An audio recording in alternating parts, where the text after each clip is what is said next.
A stroke is caused when the blood circulation to the brain is affected. So either the blood flow is stopped or it's impaired. The blood can't get to the part of the brain that it needs to for your brain to function. 4 out of 5, as we mentioned on a previous slide, about 80% could be prevented. That means they could have not happened. So let's talk about the signs of a stroke, right? So let's do face, F for face. So the first signs would be face drooping. Okay, so most of the people would have even side of the face and you would notice, right? And also they would be complaining of numbness. And one of the things that you could do is to ask the person, can you smile for me? And that person, if you see any uneven facial, that's one of the signs, just call 911. What other symptoms can you have as a sign of stroke?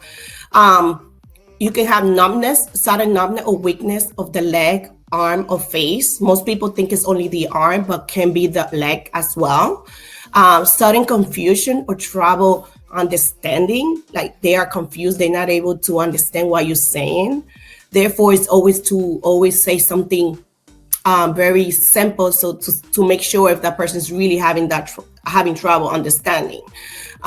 Is the person having problem seeing from one eye or from both? That's very important to notice as well. If the person say, my eyes is blurry, and suddenly, that's when you call 911. How fast do strokes happen? It happened immediately. Why is it important to call 911 immediately? It is very important to call 911 immediately because a lot of people goes and say, oh, it's only one symptoms, and they forget about it. But like we mentioned throughout the PowerPoint slide, it can kill the patient, and there's a certain medication that within the time frame he has to be given. But I had a lady who thought her glasses prescription was wrong.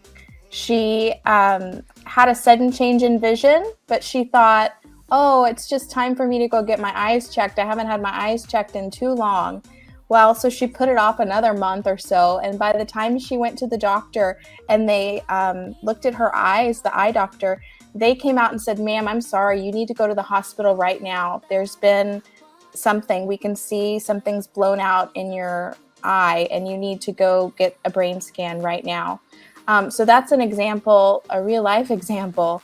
If one day you can see across the room and tomorrow you can't, call your doctor, I'm not saying run to the emergency room every time you can't see something, but those little signs and symptoms, like Maria's saying, if you have an intense headache and you know that was not normal for you, then get it checked out. I see a lot of people do very well. I'll give you guys an example. My husband had a stroke, and he had numbness in his right leg for quite a while, and he's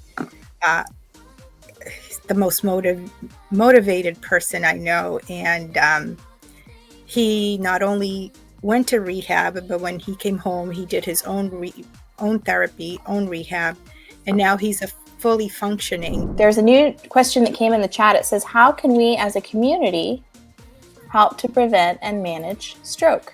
Education. Mm-hmm. The more education, the better.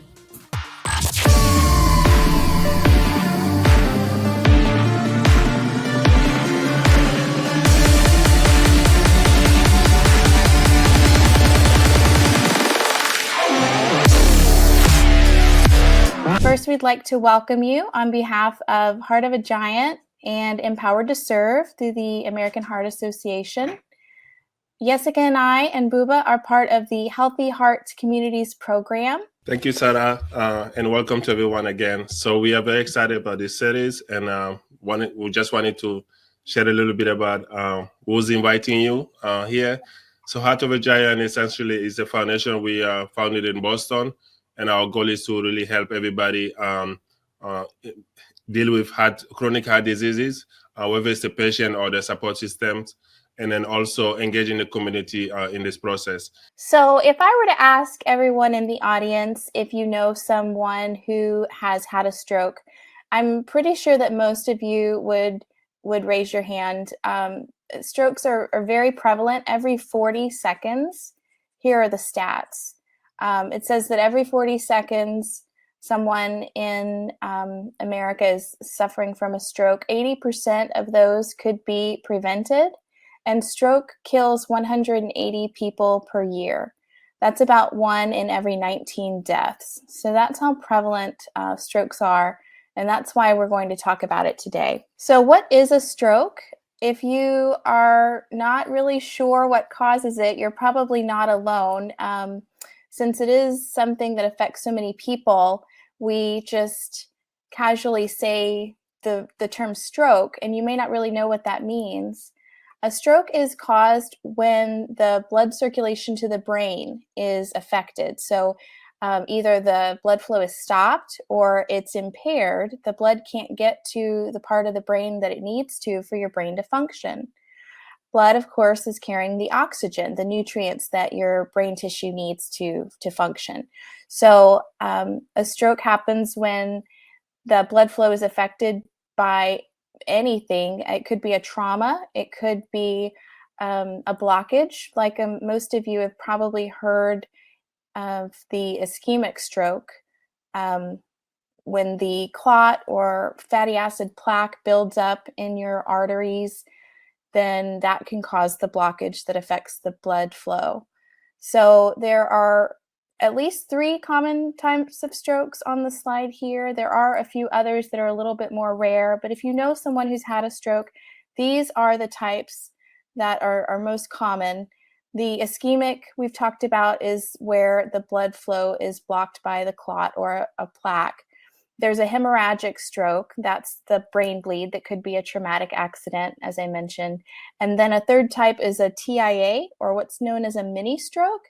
Those are usually less severe, but you've probably heard of someone having one of these 3 types. And now you know what causes them and what someone's talking about when they say stroke. 4 out of 5, as we mentioned on a previous slide, about 80% could be prevented. That means they could have not happened. And then there are also some factors that can increase your risk that we want you to know about. Your age can cause an increased risk of stroke as we get older, as our bodies change, as the vessels become maybe weaker, or as we have collections of plaque build up in our arteries just due to age, then that can affect your risk of stroke. Heredity is the next thing on the slide. Your family history can affect your risk for stroke. If you know someone in your family that has had a stroke, perhaps a parent or sibling or grandparent, then your risk for stroke is higher. So you want to be aware of that. Race or ethnicity also is a factor in determining your risk for stroke. Certain minorities, African Americans specifically, have a much greater risk of a stroke than others. So you just want to be aware of that if that's one of your risk factors. Women have more strokes than men, interestingly, and strokes kill women more often than men. So you want to be aware of that if you're a lady. And a prior stroke, if you've had a TIA or another stroke, and also if you've had a heart attack, then those could signal an increased risk for you that you might have a stroke or your loved one might be at risk. So just be aware of the risk factors, and so you can educate others in your family and to be aware of what's going on with them. As we mentioned, the race and ethnicity being a risk factor, Hispanics and Latinos are high risk for certain conditions such as high blood pressure, being overweight or diabetic, and those can be risk factors for a stroke as well. African Americans are at high risk, as we mentioned, for heart disease and stroke. And then in Native Americans, Indians, and the Alaskan Natives, stroke is a leading cause of death among those people. So the next slide talks about the simple 7 to reduce your risk. And I'm going to go ahead and hand this over to Yesica. She's one of our partners with Heart of a Giant, and she's going to walk us through the next few slides. Hi, everyone. My name is Yesica Santana. Thank you, Sarah. Now I'm going to just finish the presentation with all this information, right? And there are 7 ways to reduce the risk of getting a stroke. And as many of you might be thinking about it, what can you do to reduce those chances, right? So one of the first one I always tell as a coach and as a nurse, registered nurse, I always say, stay active, get active, get a routine every day, move your body. Is really, really beneficial for you to have a routine and keep moving. That's one of the first steps to reduce your risk of stroke. The second one would be eating healthy. Choose the right food, nutritional, in terms of low fat, right? We know there's bad oil. There's a lot of bad oil that has saturated fats. And also let's add more veggie in our place. Let's eat less carbs that are very unprocessed food and so on. But choosing the right eating will help you to reduce those risks. The third one would be control your weight. And I understand most of us, we have a hard problem, like just not choosing what to eat, but also, controlling our weight. But that's one of the factors that can contribute to have a high risk of having a stroke. Avoiding smoking. Not only you being a smoker, but also your family, being around of people that are smoking, that can also affect your health.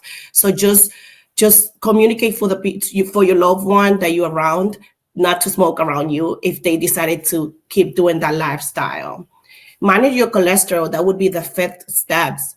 That's really good. Just eating healthy, like I mentioned before, eating the right saturated fats, trans fat, eating a lot of veggie. That would help you to lower your cholesterol, as well as exercising.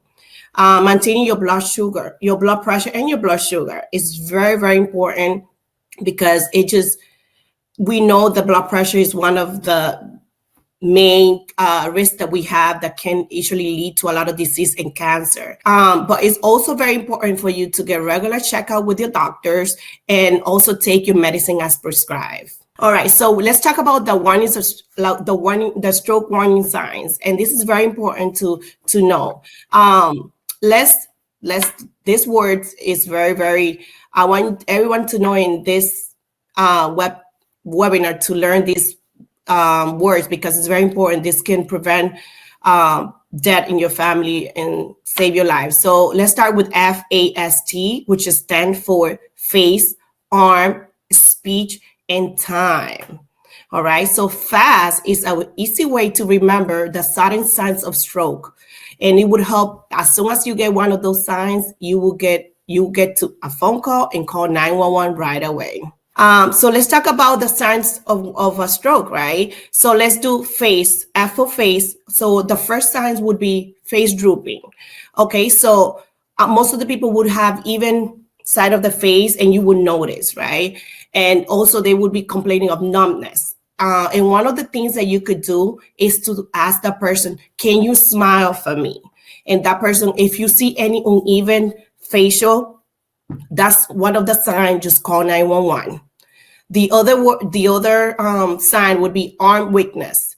So it's basically, if one of your arm is weak or numbed, you can ask the person or your loved one to raise both arms up. And if you see that they're uneven and the person cannot even maintain their arm up at the same level, that could be actually one of the sign of stroke. Also, another thing you can do is ask the person to squeeze your finger, and depending on the strength, if you see any uneven of the strength, that could be another sign of stroke. All right, let's do ask for speech difficulty. Is the speech slur? Okay, if the person cannot unable to speak or understand, that would be another sign, right? So what will you do?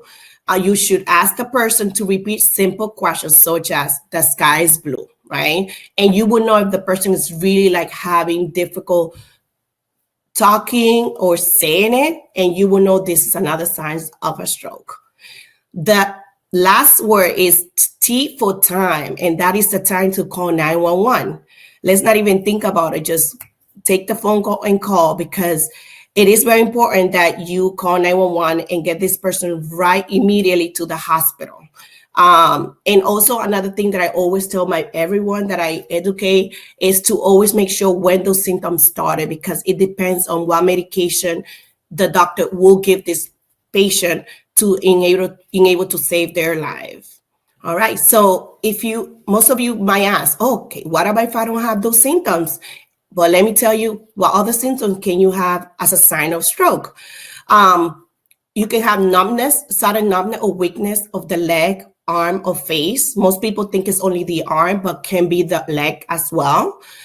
Sudden confusion or trouble understanding, like they are confused, they're not able to understand what you're saying. Therefore, it's always say something very simple, so to make sure if that person is really having trouble understanding.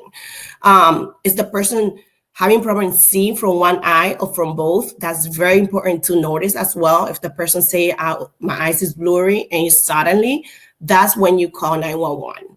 Another one is the severe headaches and without no cause. Let's say, oh my God, my grandma is having a terrible headaches. I do not know where it's coming from. Call 911, because those are the symptoms that can be a warning of a stroke.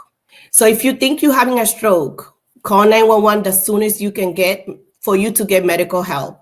It would have a better outcome. Like I mentioned, call 911, because as soon as you get in the ambulance, they will detect what is going on and they will be able to provide the medical need that they have. Don't drive yourself. That's very important to know. Don't drive yourself unless you do have to. I understand a lot of people leave alone. But if you have any other choices, call your neighbor, call your family. They can bring you to the hospital. And if you can get faster driving, might as well. It's the last option, right? But get to the hospital as soon as possible. So take this step today. If you are watching this webinar, please find your local hospital that has a 24-hour emergency care, cardiac care. It's very, very important not know where to go in case of emergency. Keep a list of all your phone numbers of hospital or family that can really come and help you and bring you to a hospital. So and if you have any questions or you want to print out more information about what Sarah and we are talking, you can go to www.strokeassociation.org/warning signs. This slide's just saying the award-winning hospital, which is www.heart.org/myhealthcare. It's just more information for you guys to go into it and look at it. So this is a call to action. You are learning right now in this webinar, what are the warning symptoms of stroke, which is FAST, fast.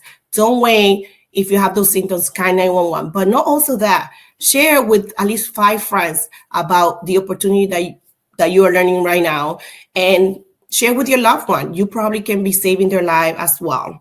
Let's wrap it up. We're gonna have time for the Q&A, and I'm not sure, Sarah, who's going to be doing it. Heart of a Giant wants us to talk a little bit more about the FAST acronym, and does it work for the different types of strokes? Yes. No, go ahead. I'll let you answer that one if you'd like. It does. There's 2 types of a stroke, right? There probably more, but so far what I have studied, what Sarah probably know, is that there's 2, right? So there's the ischemia, the hemorrhage, and I think you already talk about it, right? It's how you can add more if you can help me. But yeah, so FAST is actually proven by the American Heart Association that it is part of the warning sign, and it does save your life. So if you can add up anything, Sarah, you go ahead. No, that's great. I just wanted to mention there was a study in the American Heart Association journal. They studied patients who, I guess, came into the hospital with the FAST signs for a suspected stroke.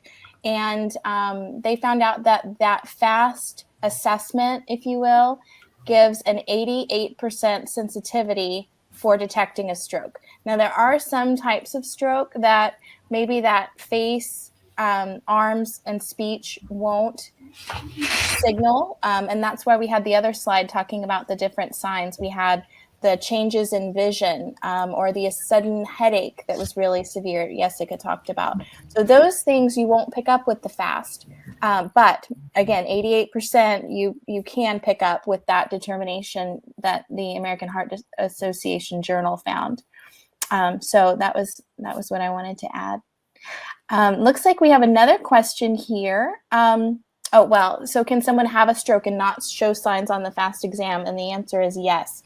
So just remember the sudden headache, the changes in vision, confusion, and Yesica, help me out. What were the other ones?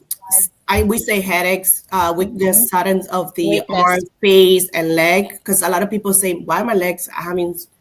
Like, why my legs sore? And that's one of the things a lot of people get confused is they think it's only the arm or the face, but they don't think about it could be the leg as well. I mentioned also it was I already have it here. I'm sorry.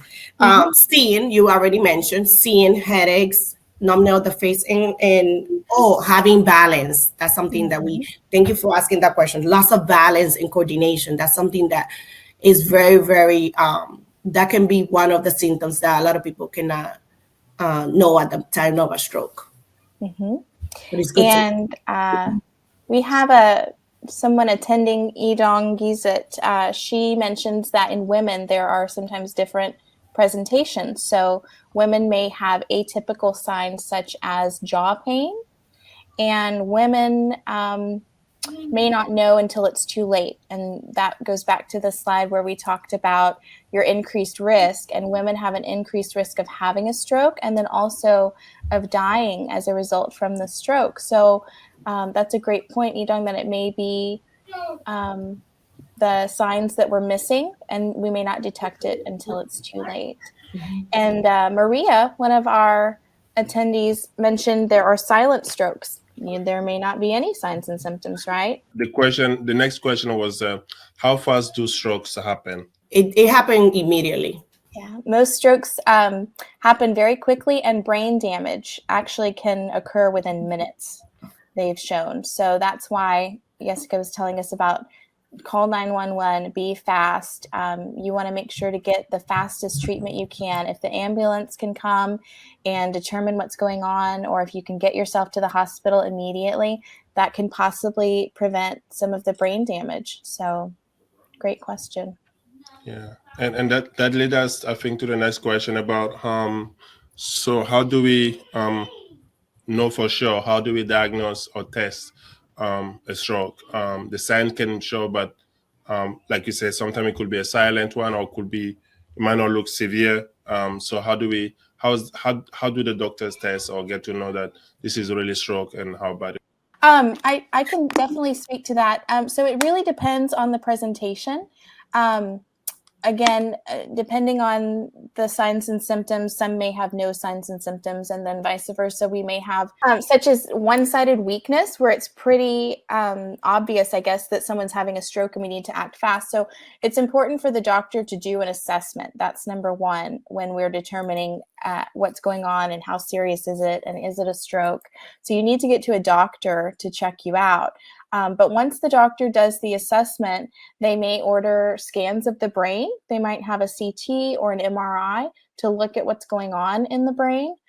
So that's usually how they diagnose it. There isn't really a blood test per se. Doctors will order lab tests to see what is going on in the blood, but that is just a sign. It's really just a piece of the puzzle when the doctor's determining what's going on. So that's how they would diagnose it, is by an overall big picture of what's going on, and then possibly getting some brain scans to back up the diagnosis. This one that says how serious are stroke, and I can't answer for that. Strokes can be very mild, such as the case of the TIA, the trans ischemic attack, or the mini stroke. Those sometimes may leave they may not leave any sequela or symptoms after. They resolve on their own. So maybe a patient had sudden weakness in their arm, and the doctor determines that, yes, that was a mini stroke, but they don't have any long-term effects. They regain that strength, and they're able to use that arm or that affected leg or whatever the case may be, and they don't show any signs down the road. Vice versa, on the other end of the scale, you can have a very serious stroke that may cause a person to not be able to walk or talk anymore for the rest of their life. Or they could have a very sudden stroke that causes the brain to stop, and a patient becomes brain dead or dies. So it could be a wide range of different types of strokes and how serious they are really depends on the case. Yesica, I had a one come in, and I think you can answer this. How can a stroke be prevented? Okay. Definitely the reason a stroke, and I mentioned that. Thank you, Sarah, for that question. So basically living a healthy lifestyle, right? I mentioned, first of all, eating healthy, right? Eating the right food, exercising. And I know a lot of people are like, I don't like exercising. It's not even exercise. It's just keep your body moving, just go for a walk, very frequent, go in the morning, walk your dog, which I know you probably do if you were here. Walk your dog, eat healthy, control your cholesterol, control your blood sugar, don't smoke, right? Control your blood sugar. So all those 7, it can be preventable for sure. So it's just having a healthy lifestyle and seeing your doctor very frequent, and take your medication as prescribed. So those are the things that you can do to prevent a stroke. Why is it important to call 911 immediately? It is very important to call 911 immediately, because a lot of people goes and say, oh, it's only one symptoms, and they forget about it. But like we mentioned throughout the PowerPoint slide, it can kill the patient, and there's a certain medication that within the time frame he has to be given. Especially, we don't know if there's 2 types: there's ischemic hemorrhage of stroke, and if that person, depending on what stroke they have, they need to take medication. So, and that could be the ischemic. So that's why they need to find out what is going on. What is that clot?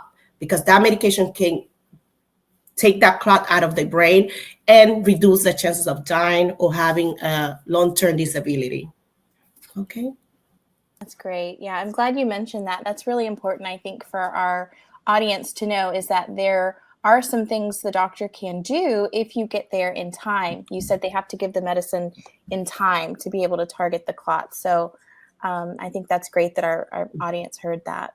I am a registered nurse. I work in a cardiac floor, and we definitely, I've been experienced, because I used to see patients already at the hospital and having all these long disability after they had a previous stroke. And because of that, they been at the hospital years after. So it probably couldn't be prevented late before, but it was too late. They already had the disease, and it probably got worse. So therefore, this is give me the motivation to talk to you, whoever's seeing this webinar, just to learn that this, the word FAST, F-A-S-T, can save your life and your loved one.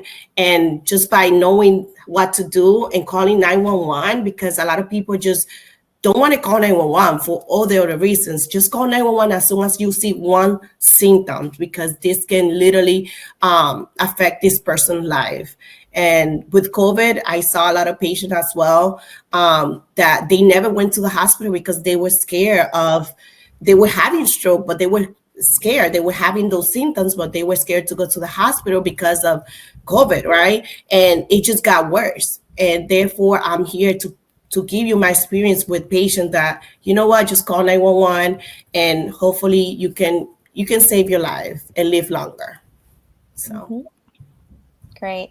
And Yesica, I love how your story kind of complements mine. I am a registered nurse also, and I have had most of my background in home health care. So I work with patients who are now discharged from the hospital. After they've seen Yesica, they come and see me.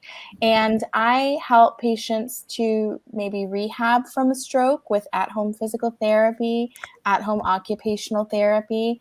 And what I'd like to say for this presentation is that I have seen firsthand, professionally and personally, I've had a couple of great-grandparents who have had strokes. And Stephanie, I'll cover your question too in a moment about family history. But so knowing my great-grandparents who have had strokes and knowing all of the sweet patients I've cared for in their homes who have had strokes, it is a difficult condition to come back from. It doesn't mean that when you have a stroke diagnosis that you won't necessarily come back from it, but it definitely does change your quality of life. You have to adjust to possibly not being able to do things that you did before, or not being able to do them in the same way that you did before. Whether your stroke affected your vision and now you have long-term vision problems, or your stroke affected your cognitive ability and maybe now you have memory problems, or maybe your stroke affected your strength and your muscles in one side of your body, and now you used to be right-handed and now you can't feed yourself because you're weak on that side, and it's kind of a permanent effect of the stroke. All of those things can happen. So one of the things we want to do, and one of the things you all are doing since you're here today, is to educate yourself about the condition, think about what you can do to prevent it, and try to make some changes now so that you can live a long and happy and healthy life. Those little changes that you can do each day, getting a little more active, walking your dog, making a food choice that's maybe better than another, all of those things will help you to prevent the stroke before it happens, so that you can hopefully prevent some of those things that I've talked about. Maria, did you want to talk about your personal experience with stroke? Or No, you guys are doing a great job. The only thing I wanted to mention was I wanted to talk a little bit about different atypical signs in women, because women are at higher risk for stroke. I think it's important that we touch bases a little bit about that. One thing that is important for women to know is that if you all of a sudden are asleep and you wake up with what we call a thunderclap headache, a headache that's unusual. You may have chronic headaches, but one day you wake up with a headache that's more severe, and it's like the worst headache of your life. That's a 911, because you may not have any other symptoms, but that can be a big sign for stroke. And as women, we just we'll take some Tylenol and say, oh, the headache's going to go away. I get headaches every day. I have migraines. Don't always take that, just as a typical headache. If you have a headache that's severe and that may be your only sign, call 911 and go to the hospital, because that's one of the atypical signs of stroke in women. Maria, I thank you for sharing that. It reminded me of a case that now I just have to share. I can't believe I didn't think of it. But I had a lady who thought her glasses prescription was wrong. She had a sudden change in vision, but she thought, oh, it's just time for me to go get my eyes checked. I haven't had my eyes checked in too long. Well, so she put it off another month or so. And by the time she went to the doctor and they looked at her eyes, the eye doctor, they came out and said, ma'am, I'm sorry, you need to go to the hospital right now. There's been something. We can see something's blown out in your eye and you need to go get a brain scan right now. So that's an example, a real life example. If one day you can see across the room and tomorrow you can't, call your doctor. I'm not saying run to the emergency room every time you can't see something, but those little signs and symptoms, like Maria's saying, if you have an intense headache and you know that was not normal for you, then get it checked out. If you suddenly have a balance issue that is not normal for you, go ahead and get checked out. Women, ladies. So Stephanie wanted to know about the family history, how far back it goes in determining your stroke risk. So the family history is important. It doesn't give a definitive answer, Stephanie. So say your mom has had a stroke. That just gives you a higher risk of having a stroke. That probably means that she probably has high cholesterol at some point, or she may have had diabetes or heart disease. So that puts you at higher risk. It doesn't necessarily mean that you're going to have a stroke if you live a healthy lifestyle, but if you don't, you're more likely to end up having a stroke because of your family history. So that's, we usually go back to the grandparents. So if your grandmother had a stroke too, and then you're most likely, that increases your chance of stroke and heart disease. And I hope that answers your question. Maria did have the perfect answer. Like we haven't met each other, but I just heard her, and I think, but like DNA changed. Like nowadays, with so much healthy processed food and things like that, I guess, even if we have history of what our ancestor grandparents had, it's really good. So take action today, like to take an action, because that could, like you said, you have more risk to get a stroke if you don't take care of yourself. So if you're not eating healthy today, you can change it little by little tomorrow, or just a slow process, but try to make those changes that we already talk about it. Because yeah, it is more risky when you have a history of the family, but also is because nowadays we can afford the food and things like that. So I think it's more way to eat healthy now, and not smoking.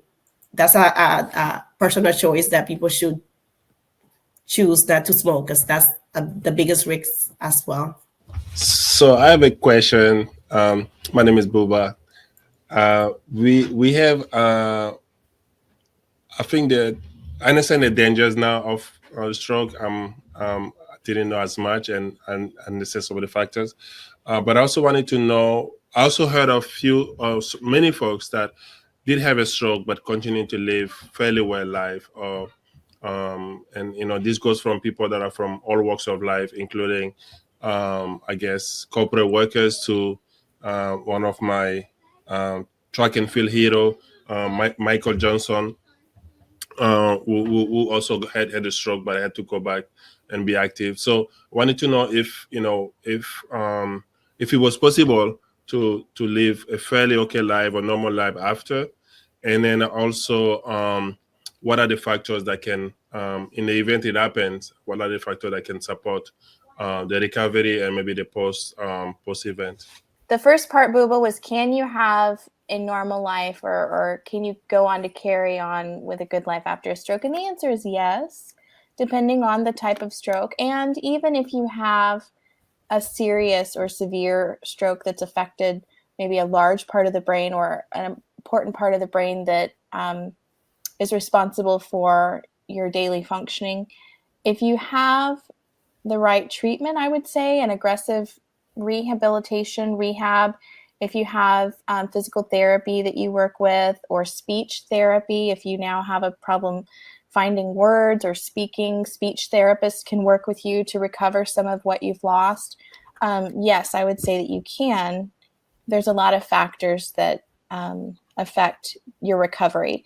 I think another big thing that affects recovery, aside from just getting the right care or getting the right treatment, is the person's outlook or their motivation. Patients who have, a lot of determination, or they're really motivated to get better, do much better long term than those who maybe just become depressed or defeated because of something that's happened. Maybe they are really hard on themselves, and they knew they should have made changes and they didn't. They knew they should have stopped smoking and they didn't. Your outlook and I just want to go back to that motivation really will affect how you do in the long term. And what was the second part of your question, Booba? I'll let Maria go on that. I think you covered both. It was the if it was possible to live a normal life, and also the factors. So I'd love to hear more insight. But I think you covered. Ladies, feel free to hop in and share your personal experience, what you've seen. I see a lot of people do very well. I'll give you guys an example. My husband had a stroke, and he had numbness in his right leg for quite a while, and he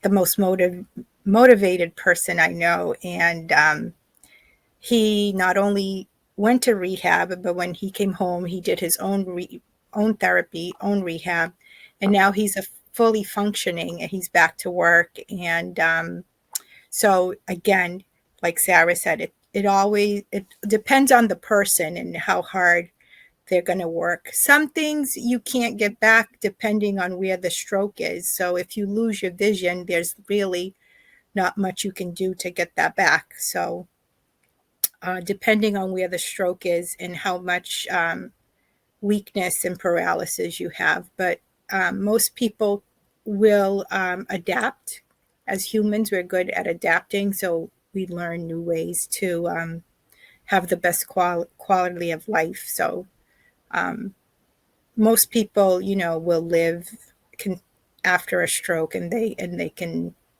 get back to somewhat of a normal life if it's not a terrible stroke. There's a new question that came in the chat. It says, how can we as a community help to prevent and manage stroke? Education. Mm-hmm. The more education, the better. I agree. And I would like to just kind of piggyback off of that and say, talking about it. So education, yes, but talking about it openly, maybe with our family and our friends that we're comfortable with, and letting them know what we know. People don't really sit around and talk about strokes.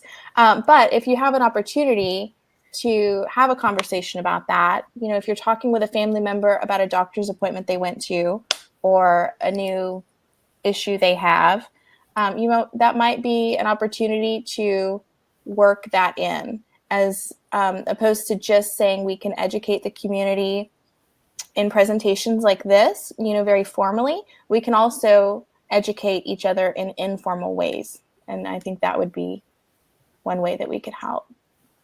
So one thing I want to add just quickly is that, as we mentioned when we very first got started and kind of flew past it, I don't know if anybody caught it, but we are offering this presentation today, and we're using some of the material from Empowered to Serve, which is an initiative through the American Heart Association, and they have a lot of information online as well. So if you are looking for more information or ways that you can help join your local community, you can go to empoweredtoserve.org, and they have printouts, they have presentations if you'd like to do something more formal in your workplace, or there's just all kinds of resources there that you could maybe look into to be more proactive if this topic speaks to you, or if you are really passionate about helping prevent stroke, then you can go there and find out more information. Yeah, so I just echo what Buba said. Thank you, everyone, for your participation today.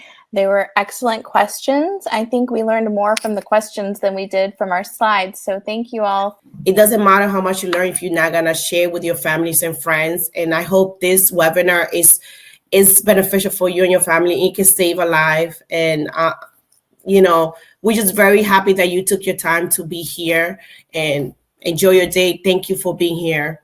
Thank you.